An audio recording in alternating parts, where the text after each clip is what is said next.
All right. Welcome everybody to Learn to Crochet with Marley Bird. My name is Dana. I'm the editor of Fave Crafts. I'm excited to welcome you here today. Just a couple housekeeping things. So we're recording the webinar right now. It's going to be emailed to you in about 24 hours. So look out for that link in your email. We're going to be going pretty quickly today. It's only an hour to learn how to crochet. So you'll have the webinar, the recording to watch again. And then please ask questions throughout the webinar. We'll try to get to everything, but there's chances are we won't, just because we only have the hour. I'd encourage you to use the Q&A feature to ask questions, and then in the chat you can, have conversation, make comments, etc. But please use the Q&A feature to ask us the questions. Okay, Marley, if you want to go to the next slide. I can do that. Oh, I said it twice. Sorry. And we just want to thank the sponsors of this webinar today. I Like Crochet. So this is our digital magazine. It's a wonderful digital magazine filled with beautiful tech edited crochet patterns. So if you love what you learned today, you're interested in taking on more, intermediate or whatever crochet patterns, feel free to sign up for our magazine. So the offer is for $11.88 for the whole year. It's 6 issues, and then you get access to all of the back issues as well. It's ad-free. It's awesome. Definitely check it out. And with that, Marley, feel free to take it away. All right. Hello, everybody. Let me find, it moved. I have 2 screens, and so obviously things move on me all the time. So hi, as Dana said, my name is Marley Bird. I am a knitwear and crochet designer and YouTube instructor. I'm also the ambassador for Yarnspirations Yarn, home of Chic Sheep by Marley Bird, which is my very own yarn line. I have written several different books on knitting and crochet, and I like to call myself bi crafty. All that really means is I like knitting and I like to crochet. I can do both crafts, and I love to teach people how to do both crafts. So whenever Fave Crafts asks me to come on and teach you how to knit or how to crochet, I get very excited. Now, as Dana said, this is going to essentially be a crash course on how to crochet. We're going to go through essentially like everything you need, plus a little bit more in the next hour. And we're going to go at a pretty quick pace.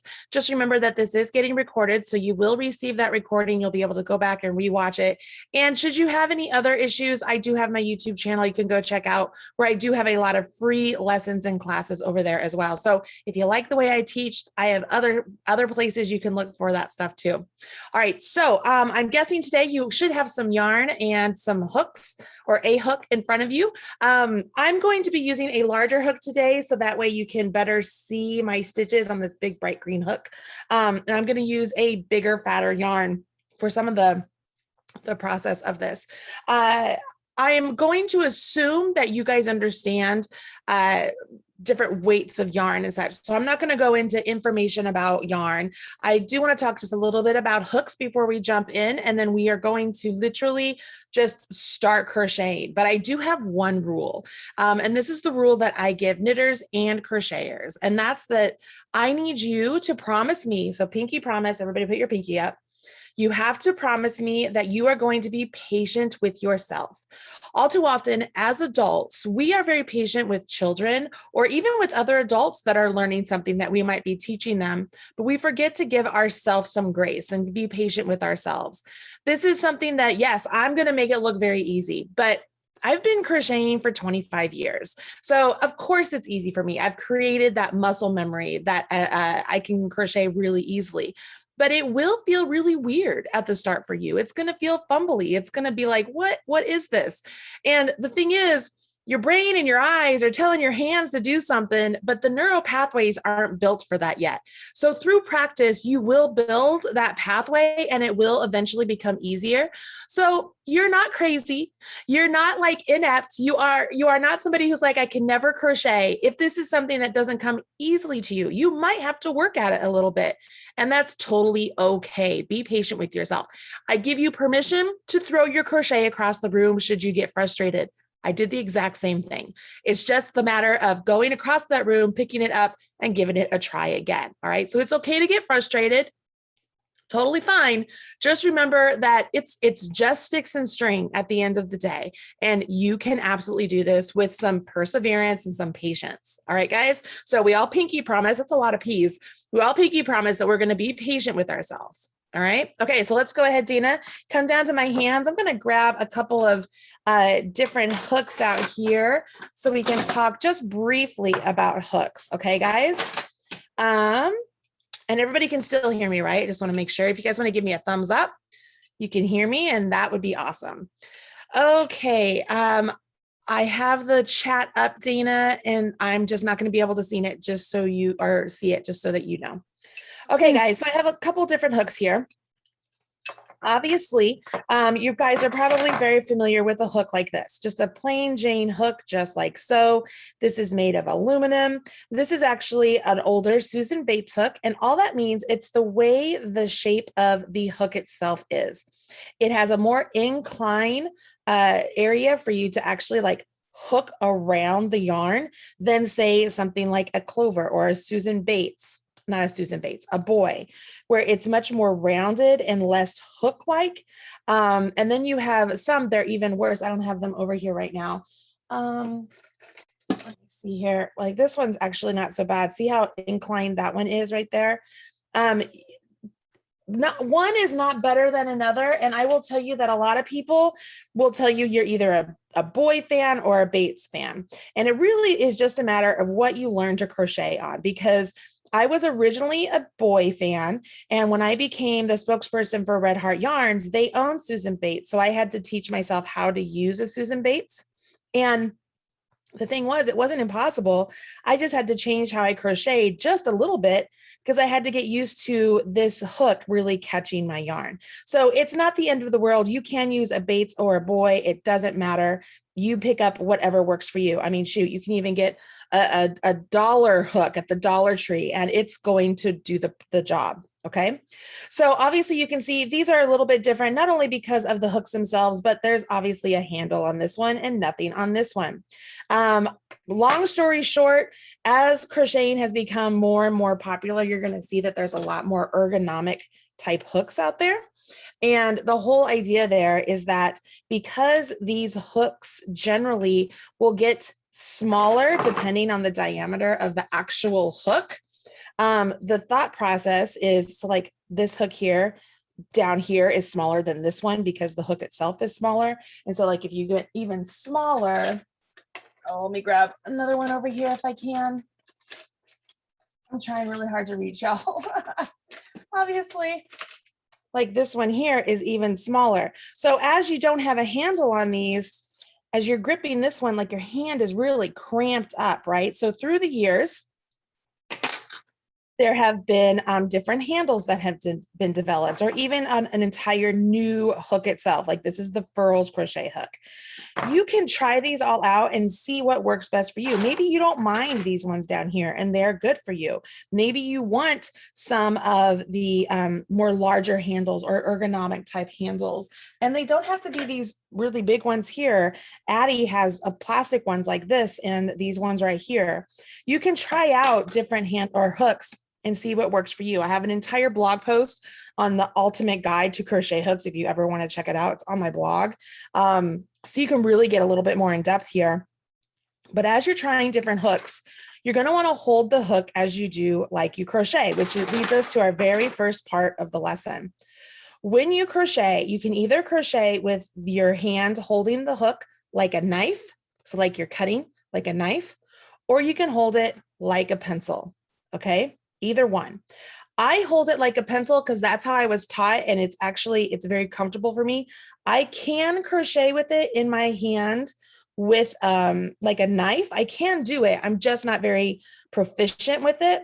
So as I hold all these different hooks, as I hold the Addie swing here, like if I hold it like a knife, it's very comfortable. I can do that. But when I hold it like a pencil, it's too weighted down here for me. You see what I mean? When I hold the furls hook, when I hold it like a pencil, it feels good if I can keep my hand down here, but then I feel like I'm really far away from my action. So I tend to grip it here. And then as I'm crocheting, my hand starts to slip and it falls down.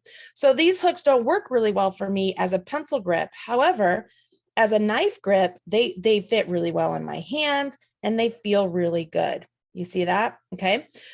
Actually, my favorite hooks are these ones here. It's a Susan Bates hook with a handle that is made by somebody on Etsy. They're called Touche Crochet.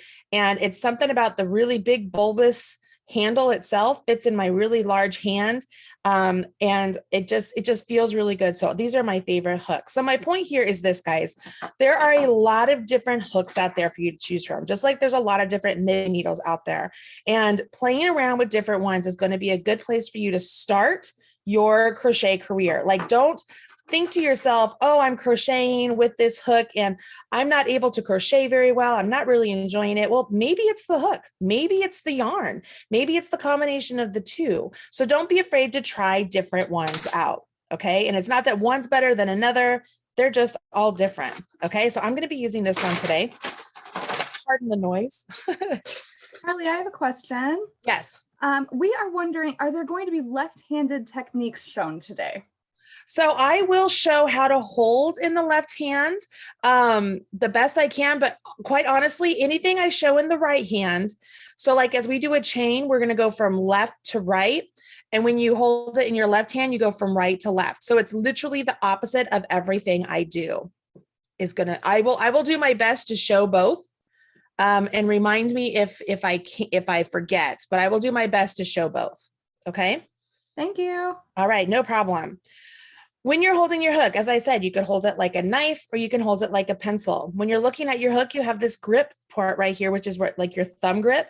And so you can like actually keep your thumb there, or if you're holding it like a pencil, you can keep it right up here. And like I keep my finger down there.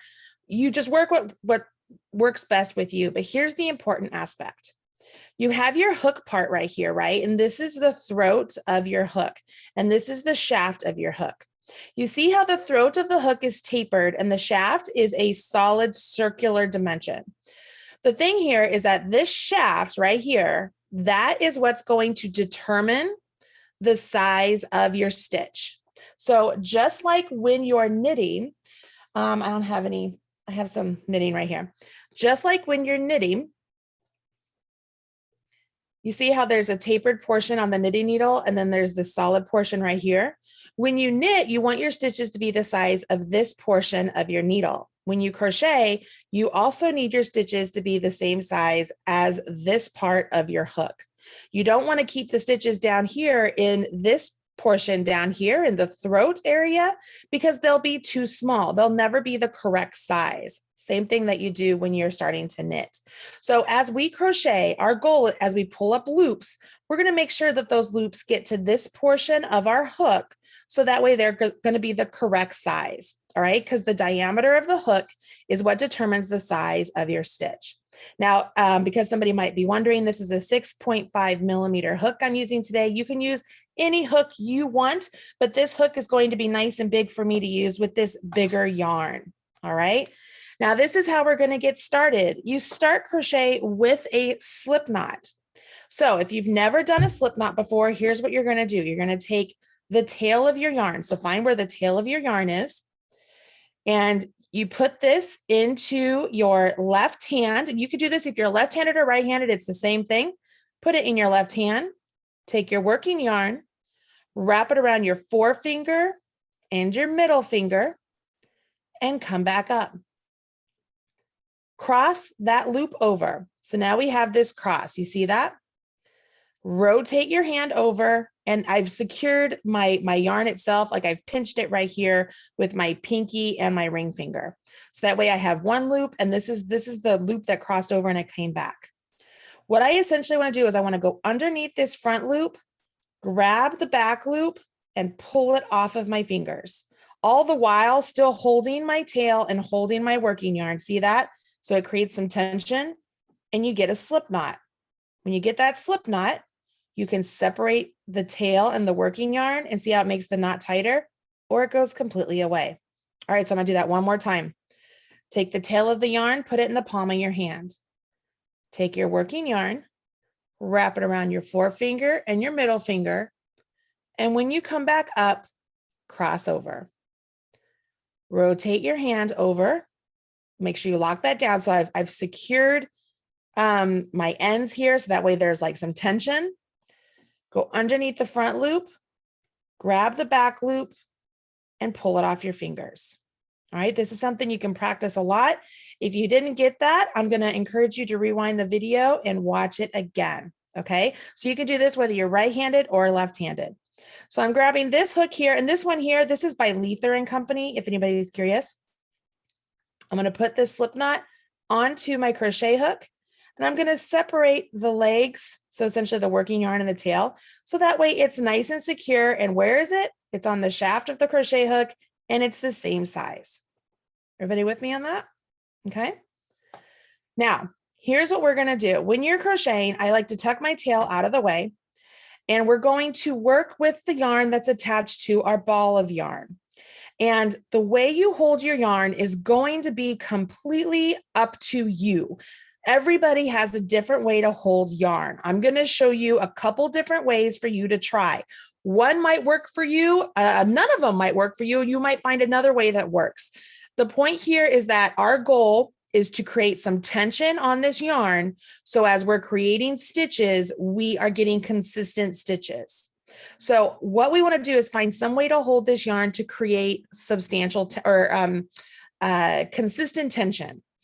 For me, I take my pinky finger, I wrap it around my yarn just like that. I wrap it around. So I go from this side and I wrap just like so.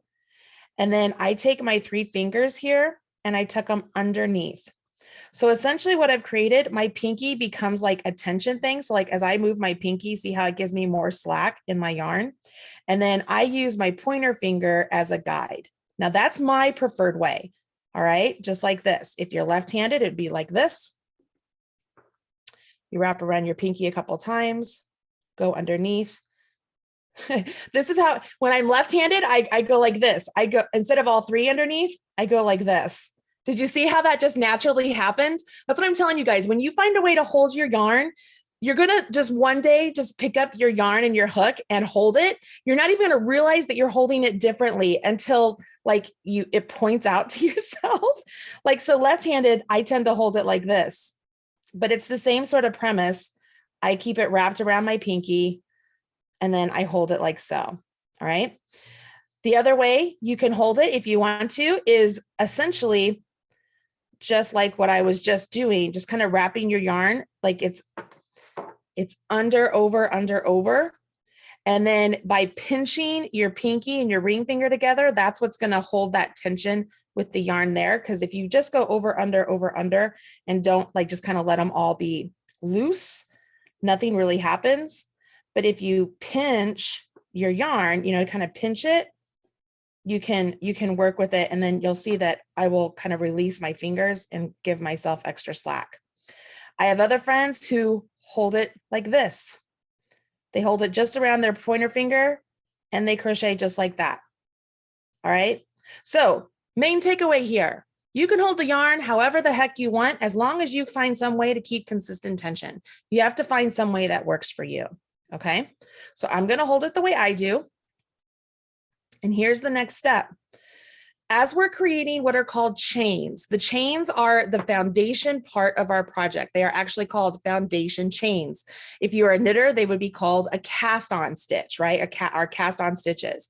It's what we're going to build our stitches into to create our fabric.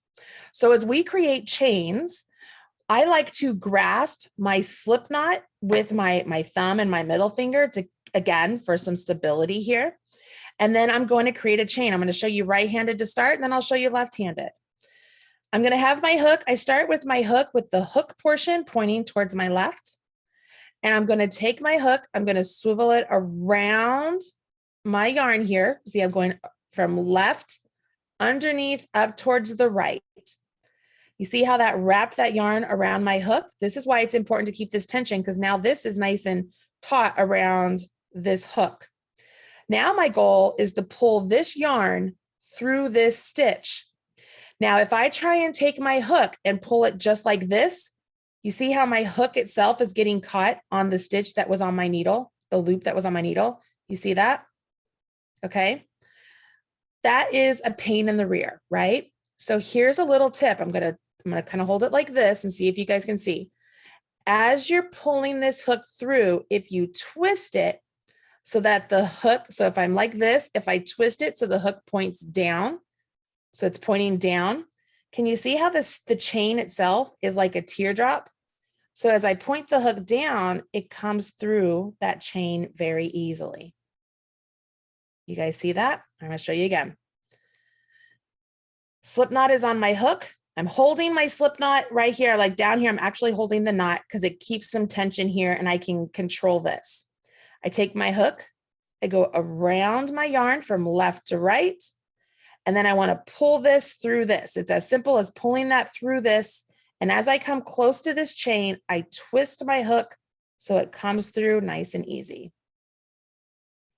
All right, I'm going to show left-handed, because the left-handed, you're going to go the opposite direction. So left-handed, you're like this, right? So your hook is going to point over here towards the right. You're going to go around right to left to create that tension. And you got to be patient with me, left-handers, because I am not I'm primarily a left-handed crocheter. So this is a little bit tricky for me. So I'm going to look a little bit more like you than the right-handed. I'm holding the knot.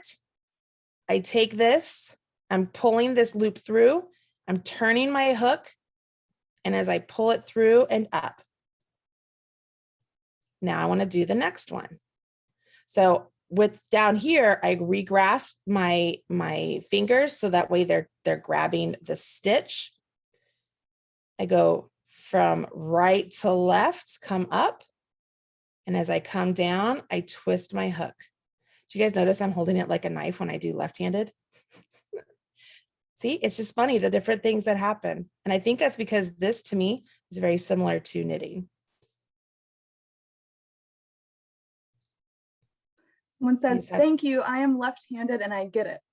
Okay, good. So I'm going to go back to right-handed then real quick, because this is what you want to do. We want to practice. We want to get these chains. So here I am. Let me put this on here, right? Okay. So as you're chaining, as you create more and more chains, move the pad of your finger and your thumb up along these chains. You're going to see the chains are creating these nice V stitches. See how they look like a V on the top, and on the bottom, it looks like there's like a butt of a stitch. I call it like a pearl. You want to move the pad of your finger and your thumb up along those V's to give them some consistent tension to make sure they're not twisting around on you. It's for the same reason that we grabbed our slip knot. So that way, when you go around your yarn and you pull it through, it's nice and consistent. Go to the next, around your yarn, pull it through, around your yarn, pull it through, around the yarn, pull it through, so on and so forth. All right. I'm going to have you get a few on there, and I want you to take your hook out, and I want you to rip it out and do it again. Dun, dun, dun. Everybody panics. Everybody's like, what? You mean what? Or how many of you are like, I'm not going to do it. She'll never know. She'll never know. She's not going to know if I did it or not. It's totally up to you guys. I just want to make sure you get some practice here. Okay. So Marley, let's do this. Go ahead. Jennifer's asking, is it okay if it twists, or does that mean I should start over? So technically it is okay if it twists. However, as a beginner, it will be easier on you if you will try and prevent it from twisting by using the different tips that I've been showing you. So I'm going to show you what I mean. Okay, so let's make our slip knot. Remember the tail of the yarn in the palm of your hand. Wrap the working yarn around your forefinger and middle finger, cross over, go underneath the front loop, grab that back loop, pull it off. We have a slip knot. Okay, here we go. I grasp the knot, and this is where I'm going to be grasping my work the whole time I'm doing my chains to prevent them from twisting. I'm going to go around and pull through. As I do that, can everybody see that V right there? Can you see it? I hope you can. I'm going to put the pad of my thumb right onto that V just to hold it in place so it doesn't twist. Then I create the next chain. You see that V right there? I'm going to move the pad of my thumb up. Do the next chain. See that V? I'm going to move my thumb up. Do the next chain. See that V? I'm going to move my thumb up. And as I'm creating these chains, you guys, notice I am not creating the chain and then pulling things really tight. Don't pull your yarn really nice and tight to try and tighten up that stitch, because you will never be able to get your hook back into that chain. That chain has to be nice, and I'm going to say the word loose, but not so loose that it's like loses all formation. Okay. It needs to be a nice consistent size. As you're working those chains, don't go like this and then be like, oh, I'm going to tighten it up. Because look how small that gets right there. You're never going to be able to get into that. So you want to make sure that the chain, as it comes off of your hook, is that loop there is still the same size as it was when it was on your hook. Because see, this loop right here becomes that V. Watch. As I pull through and up, there it is. You see that? I pull through and up. The loop that was on my needle becomes that V. And I want to make sure it stays the size that it was on my needle. Okay. All right. So I want you to get 11 chains if you can. If you don't get 11, that's totally all right. But it's an easy number to get to is 11. I don't even know how many I have. So this is how you're going to count.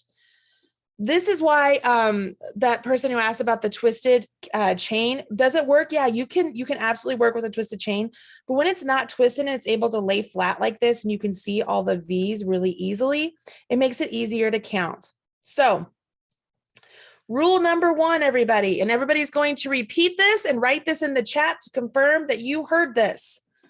The loop on your hook never counts as a stitch. Linda's all over it. Linda's all over it. Never count the loop on your hook. Ever, ever, ever, ever, ever. Okay. So as we're counting our chains here, we will not count the loop that's on our hook. We will count the V's that are beneath it. Thank you. Everybody's writing that. See, you guys are doing great. All right, so we're going to see these V's. We're going to count them. So we have 1, 2, 3, 4, 5, 6, 7, 8, 9, 10, 11, 12, 13, 14, 15. I got over eager. So I'm going to go back up and get just to 11. 1, 2, 3, 4, 5, 6, 7, 8, 9, 10, 11. So when I rip back, I want that one that would be number 12. I want that one to be the loop that's on my hook. Why? Because the loop on my hook never counts as a stitch. So if I were to recount right now, I should have 11. 1, 2, 3, 4, 5, 6, 7, 8, 9, 10, 11. I feel like Count Chocula. 11 chains. This is where we are. Okay, I got to get you started on this next row, and then we're going to have just a mild break so that we can stretch our hands and get a little bit of a rest here, okay? Because this is really stressful, I know. As we're going to create a single crochet, we want to put the single crochet into the second chain from our hook. So you never count the loop on your hook as a stitch. So this V right here would be the first chain from my hook. This V right here would be my second chain. Now, this is where everybody's going to ask, well, where do I put my hook? Where does it go? You can either put it through that back loop right there of the V. Like if you were holding your work like this, you could put it through that back loop. You could put it through, you could turn it over and put it through the butt of the stitch. You could come through just the front loop. What I like to do, you guys, and what I find really easy teaching beginners is you have this V right here. If you take your hook and pierce right the center of the V, if you pierced it, right? I pierced right down the center of the V. If I look at the top, it's as if I have that top loop and the butt of the stitch resting on my hook. That's what I like to do. All right. It leaves the bottom loop just kind of hanging down there, and I'm okay with that. So we're going to take our hook and just pierce it in there. If you don't get this, you guys, I don't care. Just get something. Even if you just get one strand, that's okay. Just do something. Once you get that in there, we're now going to essentially do another chain, sort of like, okay? So just like when we did a chain and you went from left to right and went around your yarn, you're doing the same thing. And now we're going to pull this yarn, instead of through the loop on our hook, we're going to pull it through this chain we went into. So we yarn over, see how I'm grasping my chain? I pull that loop through the chain and I come back up. Now I have 2 loops on my hook. If this were knitting, it'd be great. I'd be going on, I'd be putting more and more loops, but this is crochet. In crochet, we have to bind off our stitches as we go. So what you're going to do now is just like before, when you did your chain, you're going to go from left to right, go underneath, and we're going to pull this instead of just through one of these, we're going to pull it through both of them. So as I come through, I want to turn my hook, remember? And I'm going to pull it through both of those loops and come up. That right there, everybody, is a single crochet. Congratulations, you just did your very first crochet stitch. Now, because we want to make sure our edges are straight, we're going to use one of these handy dandy locking stitch markers. If you don't have one of these, you have a paper clip or a safety pin or something to work in a pinch, that will be great. But what I want you to do is, looking at your hook, you have your loop on your hook, which does not count as a stitch. And you have the V, you see that V right there behind the loop on your hook? That's the top of the single crochet you just made.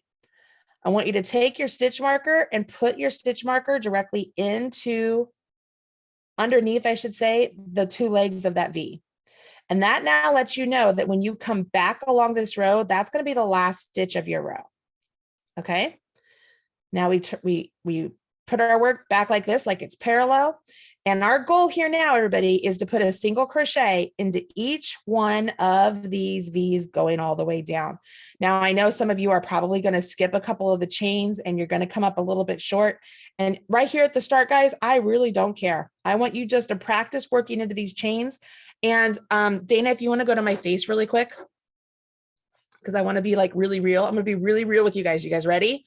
Even advanced crocheters struggle with this part of crochet. This is the hardest part of crochet. Working into the chains is a pain in the rear. And it's just one of those things that, does it get a little bit easier over time? Absolutely. Does it remain annoying? Absolutely. So as you're getting frustrated with this part, again, be patient. You can absolutely do this. Just be patient with yourself. All right. Okay. Go back to my hands really quickly. I'm going to do one more single crochet and then we can do a quick break. So I want to show you how to do the single crochet once again. Sorry, I didn't mean to hit my mic. So as I'm looking at my chains here, I can see I worked into this one. So I'm going to look over towards the right and I can see that one there, right? So I'm going to go pierce right down that V. I'm going, I'm going around my yarn, pull that yarn through that stitch, through the chain. So I have 2 loops on my hook, yarn over again, and pull through those 2 loops. Now, if you're left-handed, and it's going to look funny now because I'm going to have right-handed and left-handed on here. If you're left-handed, see if I can get this to work for me. Be patient with me here, okay? If you're left-handed, we're going to go pierce the chain. Now I'm on the other side of the chain. So pierce the chain, yarn over, pull it through the chain, pull the loop up. Just like so, yarn over and pull through 2. I'm gonna, even though this isn't right. So your chain looks like this. You're gonna pierce it, yarn over, pull up, yarn over. See, even right here. So look what I did. I made the first loop too tight. Like I kept it down here on this portion because so I'm not used to doing this. So I need to make sure I bring it up there, make sure that loop is the same size as my hook. Now I yarn over and I could pull through very nice and easily. Okay. All right, keep going down to the end of this row. Once you get there, I want you to stretch your hands out and stuff. And Dana, I'm going to go ahead and let you take over for a second. All right, thanks, Marley. If you can go to the next slide. I can do that. Thank you. So those of you, you're learning how to crochet today. This is amazing. It's fantastic. Maybe you're a little frustrated. Maybe you're super excited because it's a wonderful, amazing crafty skill. Well, we would love for you to join us for the advanced crochet classes happening later this month. These advanced classes are all happening on Tuesdays. This is our only Thursday class this month. So they're all on Tuesdays at 11 a.m. Central Time. We have Fixing Common Mistakes in Crochet. That's a fun class. So practice your crochet for a couple of weeks and then figure out how to fix some of those common mistakes. We have Crochet Hats 101. So hat season is coming. They're some of the best gifts to give people. Highly recommend that class. So that is happening on 9/21. And then we have Crochet Crocodile Stitch. If you guys haven't seen Crocodile Stitch before, it's kind of hard to see in the slide here. It is so beautiful. It is such a cool stitch. It eats a lot of yarn, so be prepared for that, but it's amazing. So we've got these 3 classes coming up. Each class is $19.99. These are advanced classes. However, if you buy all 3, you can get them for $29.99 total. So that's a 50% savings. So go to favecrafts.eventbrite.com and I'll drop that link in the chat as well, so you can click it or copy and paste it more easily. And definitely check them out. We love the advanced classes. They're also smaller groups, so you get to kind of interact more. You can turn on video. It's a much more intimate setting than the big webinar. And then Marley, if you want to go to the next slide. Sure. Just want to thank our sponsor again, I Like Crochet. If you didn't get that magazine link earlier, we'll drop it in the chat again momentarily. You get a year's subscription of our digital magazine for $11.88. That's 6 issues, and you get access to all of the back issues, all of the patterns we have ever published for I Like Crochet. And I'm trying to remember the year. I think it launched in like 2015. If Nicola can correct me if I'm wrong. So it's been around a long time. We have a bazillion million beautiful tech edited ad-free crochet patterns. Maybe not that many, but close. Some like hundreds. We have a lot. A lot. There's a lot. I'm sorry, Dana. I was just giving you crap. I'm so glad you did. So definitely check out our wonderful digital magazine too. And then cool. Marley, feel free to take it away. All right, everybody. Let me find my mouse here really quickly. Okay, so we're back down here. I took a pause so that I got down to my last 2 chains so I could help you out with working to the end. Something I do want you to notice, if you notice as I'm working through this, I try and hold my work as if it was, it's straight back and forth. And through the years, what I found is I always tend to, with my opposite, with the hand that I'm holding my hook with, I tend to grip my work itself with my pinky and my ring finger, like I'm holding it straight. It's like I'm helping to keep it straight. I don't know why. If that helps you, great. But it helps me. All right. So I'm coming up to my last 2 chains here. And you create your stitch in those chains just like you would anything else. Okay. So I have my V right here. I'm going to go right into that. Yarn over, pull up a loop, yarn over, draw through 2. And I have my last one. You might be like, what? That looks funny. What? It's right up by that knot. You can totally get in there. See, it looks like the back loop and the butt of the stitch. Yarn over, pull up, yarn over, draw through 2. Woo! Congratulations, guys. Now, if you didn't get this on this first run, that's okay. You can always rip out, start over. It's not the end of the world, guys. Remember, it's just sticks and string. Now, when you're working with crochet, you have to create stitches to start off the next row that are the same height as the stitches you are working. So with single crochet, you would start off with the chain 1. For a half double, it would be chain 2, double, chain 3, so on and so forth. We're going to stick with our single crochets here. So what I want to do, before I turn, I'm going to just do a chain. So just like what we did before when we were creating our foundation chain, I simply just yarn over my hook and pull that loop through the loop on my hook. That's a chain. All right. Once I've created that chain, I can turn my work. All right. So it's literally, it's like turning a page of a book. So we've just finished this page. We're going to turn it. And now we're going to read this page. All right. It's like turning a page of a book. So you're here, you turn it, and you're here. If you're left-handed, you're here, you're going to turn it, and you're here. Okay. So it's just turning a page of a book. Once you do that, once again, you have your project here.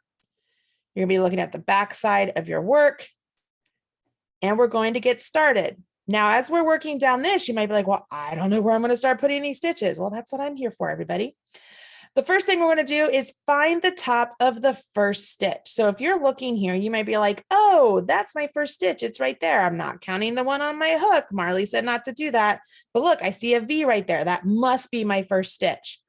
You would actually be correct in that it's your first chain stitch, but it's not your first single crochet, because remember, you did your single crochet and then we chained one.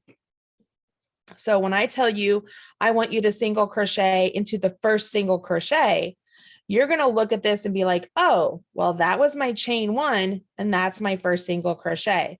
Or think about this, guys. How did we start off? We did a single crochet in the second chain from hook, right? Well, there's our first chain. You could say this is our second chain. Okay. So see that V right there? That's the top of our stitch. That V is the top of this stitch. This right here, that's the post of our single crochet. Now, unlike the chains where we pierced right into the V, we aren't going to do that for this particular stitch. Could it be done? Absolutely. That's the beauty of crochet. There are rules and they are all made to be broken, and you could put your hook anywhere. Literally, I could come down here and work stitches down here if I wanted to. But for the rule of thumb, unless a pattern tells you otherwise, you are supposed to put your hook essentially underneath that V.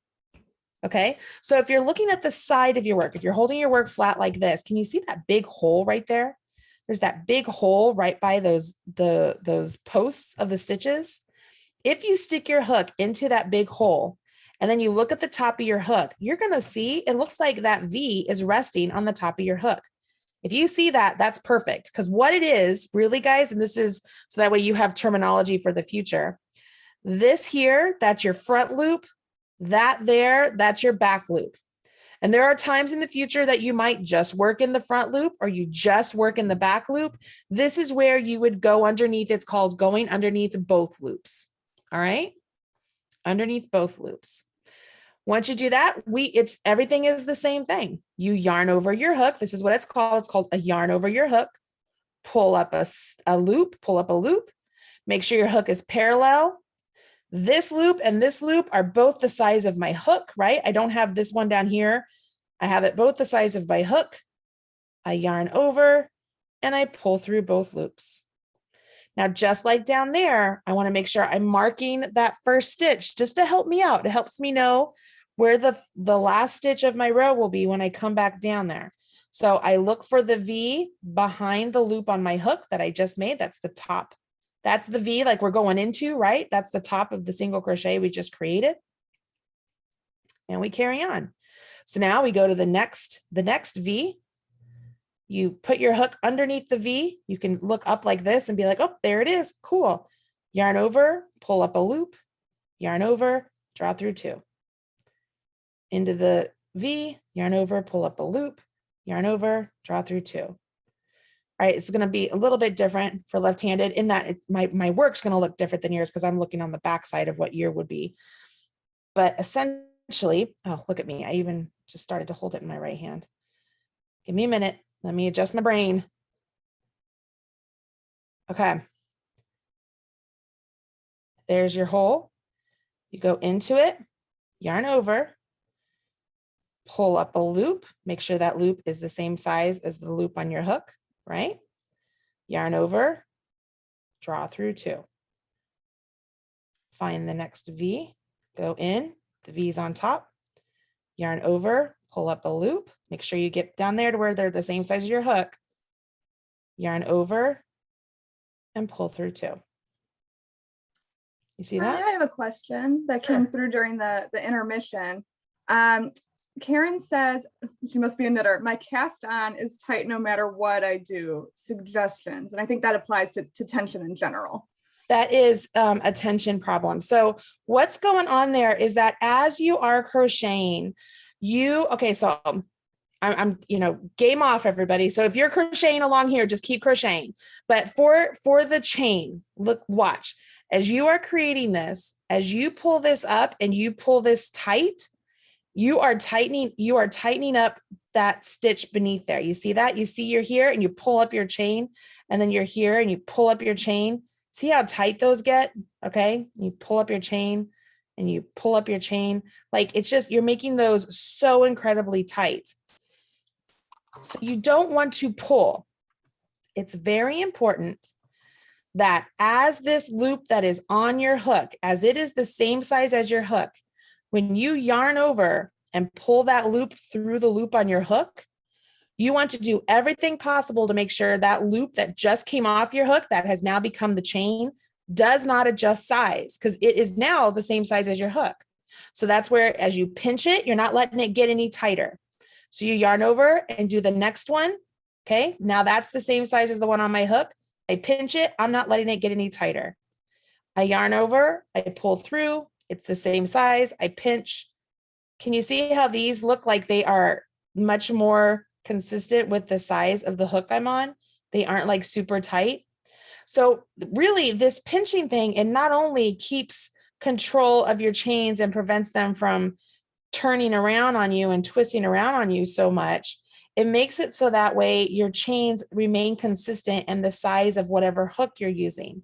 Now, there are people who will tell you to go up a hook size or two if you just cannot keep those chain stitches the size they're supposed to be. But really, that's just a Band-Aid fix, because if you go up a couple hook sizes and you're still pulling on the yarn, it doesn't matter that you went up a couple hook sizes, because it's apparent you're not keeping the size of your stitch determined by the size of your hook. You're just willy-nilly pulling on the yarn. So your hook size determines the size of your stitch, and that's the way it should be. And so you just got to make sure that you're allowing it to remain that size without pulling it extra tight. Does that make sense? And hopefully it does for everybody. And the same thing goes, guys, as we're single crocheting. As you go into your stitch and you yarn over and you pull up your loop, these loops are the same size as my hook, okay? I don't want to pull this loop up really tall like this. There are crocheters out there that do this, and it's dreadful. You're never going to get gauge on a project. Like, it's never going to work out, because that loop there is no longer the size of my green hook, right? Like, I could take that green hook out and I could get, I could probably get one of these here, and look at this. That fits in there just perfectly. And look how much bigger that is. I mean, that's massive.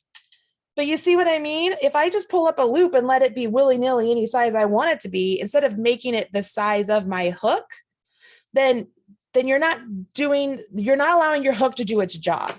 So when you pull up your stitches, you need to make sure, pull up your loops, I should say. When you pull up your loops, you want to make sure they're the same size as your hook. And as the opposite of pulling it too tall, you want to make sure as you're creating this, that you don't go like you create it like this and then you pull it tight like that. See how that squished that up? Now you've just made it too short. Instead of too tall, now it's too short. So you want to resist the urge of pulling things tight to make it look more like really tight and uniform. Otherwise, your crochet is going to look like Kevlar. It's going to be so stiff, it's going to stand up on its own. And none of your stitches are ever going to be the correct size. So when you pull up your loop, you want to make sure your work is parallel, yarn over, and pull through. And when I say parallel, it's parallel for these single crochets. As we create more like higher stitches and stuff, like let's say if we were doing a double crochet, we would yarn over our hook to start. And then when we go in and pull up a loop, this, you see how my work is more diagonal now? That's because if I pull my hook up to be parallel at this point, what did I just do? I just made that loop super tall. I don't want that, right? I want that loop to be the same size as my hook. So I have to work this sort of like, it's like on a diagonal. But when I get to where I have two loops, that's where I'm parallel. So it's like when you get to the taller stitches, you're going to work where it's more like this, and you work until you get to the parallel for the last 2 stitches of the row. Does that make sense? So I want to get to the end of this row so you guys can see how you would work into that stitch marker. Because this is one of the biggest mistakes that beginner crocheters tend to do, is they don't know how many stitches they have. When you get down to the end of the row, we know this is the last stitch of the row because we did mark it. So, and it's marked through our V. So we know we're just going to stick our hook right there because there's our V, right? Yarn over, pull up a loop, yarn over, draw through 2, and we're at the end of the row. So when we're going to chain 1 and turn, we're going to single crochet to the top of our first single crochet. Well, we know we don't count the chain. So you look for the next V. There it is. I put my hook underneath it. Yarn over, pull up a loop, yarn over, draw through 2. So this is the top of that stitch, right? So I go ahead and remove the stitch marker and move it up. And I keep going. Now, here's the deal, guys. You guys have learned so much so far, and you might be like, I just learned how to chain and single crochet. Well, you also learned how to use stitch markers. You learned how to keep track of your foundation chains. You learned how to make it so that they don't twist. You learned how to keep your edges nice and straight, and you're about to learn how to fasten off or finish off your work. When you get to the end of the row, you have a couple choices. First off, always, always, always cut your yarn, leaving 4 to 6 inches. Don't think, oh, this is such a waste of yarn. I don't need to have that long tail. No, always have a long tail. Always weave it in at the end. Do not crochet over your tail. I know there are some very famous YouTubers out there that are very good at crochet, and they will teach you to crochet over your tail. Do not do it. Do not do it. If we have time here at the end, I'm going to show you why you don't want to do that. But when you get to the end here, you can either just pull this up, just pull it up and it would be finished. But I like to do a chain 1, like I chain 1 and finish it. It's like it knots it. Okay. So this is how you would finish your work. When you get to wherever you want to end, that's how you would finish it. So now you know how to do that. Now we're going to talk about how you're going to weave in those ends, because that's what you're going to do. You're going to weave them in, and it's not hard. You're going to get yourself a bent tip tapestry needle. I prefer the metal ones because they make life so much easier than the plastic ones. The plastic ones absolutely suck, in my opinion. Sorry, I don't know if I'm allowed to say that word, Dana, but I just did. So you take your needle. You see the bottom of these stitches here where you have like these legs? I'm going to take my needle and just thread it through the bottom of these stitches. Pull this through. Okay. But that's not enough. You can't just go down once. When you're doing crochet, you want to think of it like a snake. You want to do it like a snake. So what I do is I'm coming back, I kind of cup over this strand I have right here, and I work my way back along the same path. Okay. And then one more time I will go. And this time I'm not only just going underneath, but I'm trying to actually split my yarn. So that way my yarn, as it's coming through this, is actually grabbing through and working through the yarn itself. That is not going to come undone. That's going to be a nice, secure, beautiful woven in piece that when you go to wash it, it's not going to pop out. Okay, does that make sense? You would do the same thing up here. Let's look at this one because it's not right down there close to where it's an end. So up here, we're at the top, right? This is where we fastened off. And you're like, well, Marley, I'm at the top. I'm not by the legs. Well, you are. Just kind of pop down here and come down. Do it on the wrong side. Pop it in, and you go through the same path. Okay, this is how you weave in. Now, there are going to be people who will tell you just crochet over this tail. And so they would just lay it flat here. And as they're going into their V's, right, they're going into their V's, they're just laying that yarn on top too and just crocheting over top of it, thinking that that's going to keep it secure. It is not. Don't do it. It's like a major pet peeve of mine. One last thing I want to show you is how you join with a slip stitch, because that's how I'm going to have you join new yarn should you be making something. So let's say, you have your work like this and you have to add a new ball of yarn for whatever reason, not for what, whatever. You're going to put your hook underneath where you need to join your yarn, grab your yarn, wrap it around your needle, your hook, pull up a loop, yarn over and pull through that loop, just like you did a chain. Now your yarn is attached and you're ready to carry on. So that's how you can add a new color or a new ball of yarn if you're working on something. Now, the cool thing is, guys, everything you just learned today makes you an actual crocheter. Does it make you an advanced crocheter? No. But this is really the building blocks to move on and do taller stitches than this, because that's the beauty of crochet is you can do different stitch heights. You can do a fan stitch. You could do granny groups. There's lots of other things to do. But this is really the greatest start for learning to crochet. And there are so many patterns on AllFreeCrochet and that you can absolutely check out that you have what you need as far as to get started with it. Does that make sense? Now, if you're interested, if you want to go to my face, if you're interested at all in like Crochet 201 or even more advanced classes, like, wow, this is a really good start. I want to practice. I want to keep going. I am in the middle of teaching what's called By Crafty Boot Camp. I'm teaching crochet to knitters, but anybody can join if you're interested in that. It's free over on my YouTube channel. I think I gave Dana the information if she wants to hand it off to you guys. So if you're like, wow, this was a great start, I want to learn more. I want you to know I have a 20-week class that I'm teaching for free. If you are interested and want to join in, I guarantee you it will take you from being like, I know nothing to being somebody who could walk into a yarn store and be confident enough to give help to somebody else. Like, that's just where I'm taking everybody. So if you like the way I teach, you like the way I present stuff, and you want to learn more, I invite you to come and join me over there. And that would be a really great place to get started. So that way you can take the more advanced classes that I do here with Fave Crafts, because that would be the great segue going into it, right? I would love to become your crochet teacher. So if you're interested, please go and check it out. All right, guys. Is that good? You guys want me to show you why you shouldn't crochet over your ends? Do you want to see something? Do you want me to go grab it? Do I have a second? Here, I'm going to grab it.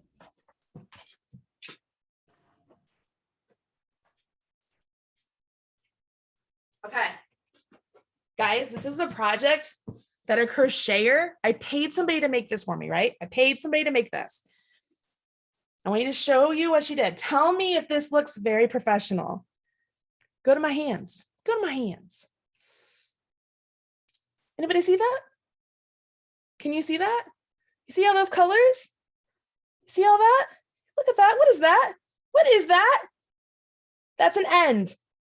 She laid it down and she crocheted over top of them. Look at that. Look how awful that looks. I mean, come on. So when people tell me, oh, you can crochet over your ends, it looks just fine. No, it does not. No, stop lying to yourself. If you're going to put all that work into something and give it to somebody, make it look better than something like the Grinch would wear. Like, come on. This is horrendous. So for everybody out there who is like, well, so-and-so says it's okay. Bubkiss. Nope, it's not okay.